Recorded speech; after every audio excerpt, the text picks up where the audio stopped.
cart there was unpaid items. We're gonna pay. No, I'm really sorry. I'm ready to pay for this.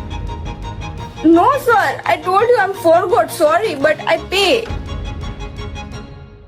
दुनिया की सबसे ज़्यादा charitable country की list में India का नाम काफ़ी ऊपर आता है, लेकिन इंडिया का नाम एक ऐसी कंट्री में भी इतना ऊपर आता है जिसे सुनकर आपको बिल्कुल भी प्राउड नहीं होगा सामान चुराने वाली लिस्ट में।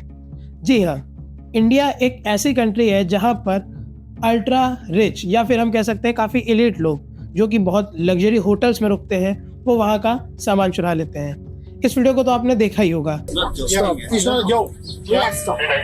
Yeah, it's not a joke. This is not a joke. You blame. You start to blame us. Look at this. Sorry for that, children. I'm not sorry, my friend. No, sorry. No, pay it. Pay it. No, please. ये video 2019 की है, but ये आज भी बहुत ज़्यादा viral होती है। इस वीडियो में साफ साफ दिख रहा है कि एक फैमिली जो कि थाईलैंड में ट्रिप करने के लिए गई है, तो ऑब्वियस सी बात है वो काफ़ी पैसे वाले होंगे। उन्होंने होटल से सिर्फ छोटे मोटा सामान नहीं चुराया, उन्होंने होटल के रूम से कैटल तक चुरा ली। और जब वो पकड़े गए तो वो बड़े आराम से कह रहे हैं कि we will pay for it, but उन्हें ये नहीं समझ में आ रहा है कि ये इंडिया नहीं है। यहाँ जुगाड़ से काम नहीं चल जाता है। यहाँ पर अगर आप चोरी करते हैं तो आपको उसके कॉन्सिक्वेंसेस भी झेलने पड़ेंगे, और वो बहुत आराम से कह देते हैं कि we will pay for it, जैसे कोई बात ही नहीं है। इंडिया कंट्री में भी कुछ 5 स्टार होटल्स की बात करें तो वहाँ पे लोग सामान ऐसे चुराते हैं जैसे वो उनके ही घर का हो, और इस सब के पीछे सिर्फ एक ही चीज़ का हाथ है, और वो है हमारा माइंडसेट। इंडिया में लोग इतने ज़्यादा वल्नरेबल हैं कि उन्हें लगता है कि अगर हम किसी चीज़ के लिए पैसे दे रहे हैं, और ख़ास करके अगर वो सर्विस है, तो वो उसका पूरा पैसा वसूलेंगे, फिर चाहे वो सामान चुरा कर हो या फिर उस सामान को तोड़ कर ही क्यों ना हो। इस वीडियो में आप साफ साफ देख सकते हैं। आगरा घूमने आए थे अभी, आगरा ये देखो, ये देखो 500 रुपए का रूम था भाई। चप्पल बता चिल किया नहीं किया? ये देखो, ये देखो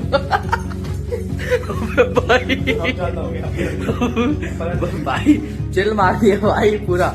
लाइट वाइट ले जा, लाइट निकाल दी, देखो वहां से देखो भाई, फुल चिल हो गया भाई कुल मिला के। ये कुछ लड़कों की वीडियोस है जिन्होंने एक होटल में रूम स्टे लिया, और वो जब उस रूम से चेकआउट कर रहे हैं तो उस प्रॉपर्टी को वो किस तरीके से डैमेज कर रहे हैं, और इसे वो सोशल मीडिया पे इस तरीके से फ्लॉन्ट कर रहे हैं कि भाई हमने तो पैसे दिए हैं ना, हम क्यों नहीं वसूलेंगे।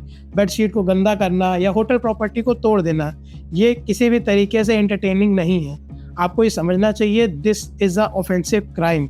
अगर आप यही सेम चीज़ यूएस में करते हैं तो आपको इसके सीरियस रिजल्ट्स फेस करने पड़ सकते हैं। बहुत टाइम पहले की बात नहीं कर रहा हूँ, ये कुछ टाइम पहले की वीडियो है जो काफ़ी ज़्यादा वायरल हुई थी, जिसमें कि ये जो लेडी है, आपको साफ साफ दिख रहा होगा कि ये शॉप लिफ्टिंग करती पकड़ी गई थी। Then what am I supposed to do?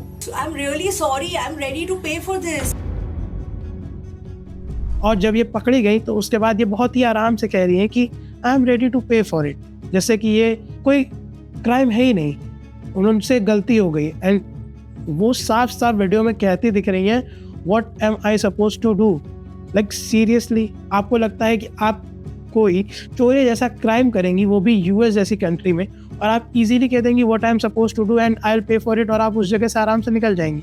अभी कुछ टाइम पहले ही एक वीआईपी कॉन्वॉय था जिसके लिए गुड़गांव की सड़कों पर लोग लग्जरी कार से उतरकर उन गमलों को चुरा रहे थे जिनकी कीमत 100 रुपये भी मुश्किल से होगी। गजब की बात यह है कि मैंने वीडियोस में देखा है कि लोग ऑडी, मर्सिडीज जैसी लग्जरी कार से उतरकर ये 100 रुपये के गमले चुरा रहे हैं। आपको क्या लगता है, क्या ये लोग गरीब हैं? नहीं, ये गरीब नहीं है। इनका जो माइंडसेट है उसे हम कहते हैं स्कार्सिटी माइंडसेट। बट उनको क्यों लगा ऐसा चुराने में? क्योंकि ये लोग इतने वल्नरेबल हो चुके हैं कि इन्हें लगता है कि अगर मैं नहीं करूँगा तो कोई और कर लेगा, जो कि बहुत ज़्यादा गलत है। अब इसमें क्या है, इंडिया एक ऐसी कंट्री है जहाँ पर शुरू से ही हर चीज़ के लिए लाइन लगानी पड़ती है, तो लोगों का माइंडसेट ये है कि भैया लाइन में आगे बढ़ जाओ, हम जीत गए। आप ट्रैफिक में भी ध्यान से देखेंगे कि ज़रा सी जगह होती है, लोग इस तरीके से अपनी बाइक घुसा देते हैं कि जैसे भैया उन्हें बहुत ज़्यादा जल्दी है, वो 5 मिनट से ज़्यादा अपने नहीं बचा पाते हैं। लेकिन उनकी मेंटालिटी क्या होती है कि हमने भैया एक जंग जीत ली है, और वो ये नहीं देखते हैं कि उनके 5 मिनट के जल्दी जाने के चक्कर में पीछे 30 से 40 मिनट तक का ट्रैफिक जाम हो सकता है। इसी वीडियो को आप ध्यान से देखिए, इसमें आज सच कोई खास जगह नहीं है, लेकिन ये बाइकर फिर भी अपना पहिया घुसाने में लगा हुआ है। जैसे इसको लग रहा है कि अगर ये पहिया घुसा लेगा किसी तरीके से तो ये भैया जंग जीत गया बहुत बड़ी। तो इंडिया में आप इस तरीके से अगर करते रहेंगे तो यही कल्चर जो है, यही हैबिट जो है, ये हमारे अंदर इस तरीके से डेवलप हो चुकी है कि अगर हम कहीं भी जाते हैं तो हम इसी चीज़ को रिप्रेजेंट करते हैं। मैं आपको बतेरे ऐसे वीडियोस दिखा सकता हूँ जिसमें लोग होटल से चीज़ें चुरा रहे हैं, और कुछ वीडियोस में तो मैंने ये तक देखा है कि लोग दीवार पे लगी पेंटिंग्स तक चुरा लेते हैं। लाइक भाई ऐसा क्या है, उस पेंटिंग में ऐसा क्या है, या ऐसा उस प्रॉपर्टी में क्या है कि तुम वहाँ की पेंटिंग्स तक चुरा रहे हो, और फिर जब पकड़े जाएंगे तो फिर वो कह देते हैं वील पे फॉर इट। और आपको क्या लगता है कि इससे हमारी कैसे इमेज बन रही है? अब जिस होटल की मैंने बात स्टार्टिंग में करी थी जहाँ पर थाईलैंड में एक फैमिली रुकी थी, आपको क्या लगता है अब नेक्स्ट टाइम कोई इंडियन अगर उस होटल में स्टे करेगा तो वो उसे शक की नज़रों से देखेंगे, उसकी नॉर्मल पर्सन के कंपैरिजन में डबल चेकिंग होगी, जिससे बैकलैश किसे मिल रहा है? बैकलैश मिल रहा है इंडिया को, और कुछ उन ट्रैवलर्स को जो कि जेन्युइनली अच्छे ट्रैवलर्स हैं, जो काफ़ी ज़्यादा ट्रैवल को रिस्पेक्ट करते हैं और दूसरे कंट्री के रूल्स और रेगुलेशंस को अच्छे से फॉलो करते हैं, बट उन्हें भी ये बैकलैश फेस करनी पड़ेगी जबकि उनकी कोई गलती भी नहीं है। तो मेरा सिर्फ और सिर्फ यही कहना है कि आप अपनी आदतों को सुधारिए। अगर आप किसी सर्विस के लिए पैसे दे रहे हैं, दैट डजंट मीन कि आप उस प्रॉपर्टी से कोई चीज़ उठा ले सकते हैं या आप उस जगह से कोई चीज़ चुरा ले सकते हैं। हाँ, कुछ जगहों पर जैसे कि कुछ होटल्स में आपको शैम्पूज़ हो गए या फिर जो आपके थोड़े बहुत वेफर्स हो गए, ये आपको जो है कॉम्प्लीमेंट्री मिलते हैं, इन्हें आप ले जा सकते हैं बिल्कुल, इनके लिए आपको कोई वो नहीं है क्योंकि ये वन टाइम यूजेबल होते हैं।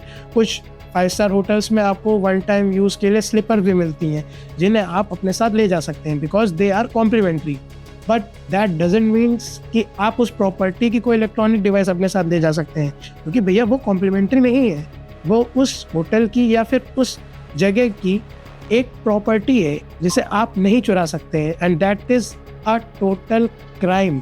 इंडिया में तो आप बच जाते हैं, बट अगर आप यही सेम गलती बाहर करेंगे, you have to face so many troubles. भैया ये चीज़ सही नहीं है, जरा बैग खोलना। आपको मैं काफ़ी टाइम से नोटिस कर रहा हूँ, क्या आपने वो लाइफ जैकेट जो उठाया, ये क्या किया आपने? ये क्या कर रहे हो आप? ये क्या कर रहे हो आप? लाइफ जैकेट चुरा रहे हैं ये। अभी इस वीडियो की बात कर लेते हैं। इस वीडियो में एक फेलो पैसेंजर ने दूसरे पैसेंजर को लाइफ जैकेट चुराते देखा। लाइक सीरियसली, आप एक फ्लाइट में हैं और आप वहाँ से लाइफ जैकेट चुरा के ले जा रहे हैं। इन केस अगर उस एयरलाइंस के स्टाफ को उस चीज़ के बारे में ना पता चला होता और कोई इमरजेंसी सिचुएशन आती तो उसकी जिम्मेदारी कौन लेता? ये तो भला हो उस फेलो पैसेंजर का जिसने एक्टिवली और अपफ्रंट आकर इस चीज़ को बोला, तो ये जनाब पकड़े गए, और पकड़े जाने के बाद भी उनके चेहरे पे कोई शिकन नहीं। वो तो बस ऐसे कह रहे थे कि लाइक अरे गलती से आ गई। भाई गलती से कैसे आ गई? आपने एक लाइफ जैकेट चुरा ली और आप कह रहे हैं कि वो गलती से आ गई, और आपकी इस छोटी सी गलती से हो सकता है किसी की जान भी जा सकती है, और इमरजेंसी सिचुएशन में कुछ बहुत बड़ी चीज़ भी हो सकती है। तो ये छोटी छोटी चीज़ों को अगर आप सीरियसली नहीं लेंगे, अगर आप इन छोटी छोटी चीज़ों को ऐसे ही करते रहेंगे कि भाई हमारा तो हक है, तो आप अपने लिए तो नुकसान कर ही रहे हैं, आप इंडिया की इमेज भी वर्ल्ड वाइड बहुत ख़राब कर रहे हैं। इससे जो बाहर लोग जा रहे हैं उनके करियर पर भी और उनकी अपनी पर्सनल आइडेंटिफिकेशन पर भी बहुत बड़े सवाल उठ सकते हैं। मैंने बहुत से ऐसे वीडियोस देखे हैं जिसमें फॉरेन के स्टूडेंट्स जो कि अच्छा खासा बैंक बैलेंस रखते हैं, जो कि काफ़ी अच्छे फैमिली बैकग्राउंड से हैं, वो इस तरीके के वीडियोस बनाते दिखते हैं जहाँ पर वो होमलेस लोगों के जो फ्री फूड स्पॉट्स होते हैं वहाँ से खाना चुरा लेते हैं और उसे इंटरनेट पे इस तरीके से फ्रॉड करते हैं कि आपको इस तरीके से फ्री में खाना मिल जाएगा। बट आप खुद सोच के देखिए, जो बंदा स्टूडेंट वीज़ा पे गया है उसे कम से कम 15 से 20 लाख रुपए अपने अकाउंट में दिखाने पड़ते हैं फॉर सेफ्टी रीजंस। वो गरीब तो हो नहीं सकता है, तो उसे क्या ज़रूरत है? क्यों? क्योंकि हमारा जो माइंडसेट है वो ऐसा है, भैया फ्री का है तो ले लो, अगर तुम नहीं लोगे तो कोई और ले लेगा। इसी माइंडसेट से आपको बाहर निकलना पड़ेगा। तो मेरी यही रिक्वेस्ट है कि इस माइंडसेट से आगे बढ़े ताकि आपको लोग किस तरीके से जज ना करें, और फिर जब आपको ही कभी कभी इस तरीके से जज किया जाता है तो आपको तो बहुत बुरा लग जाता है कि भाई हम तो ऐसा नहीं करते, फिर भी हमें क्यों जज किया जा रहा है।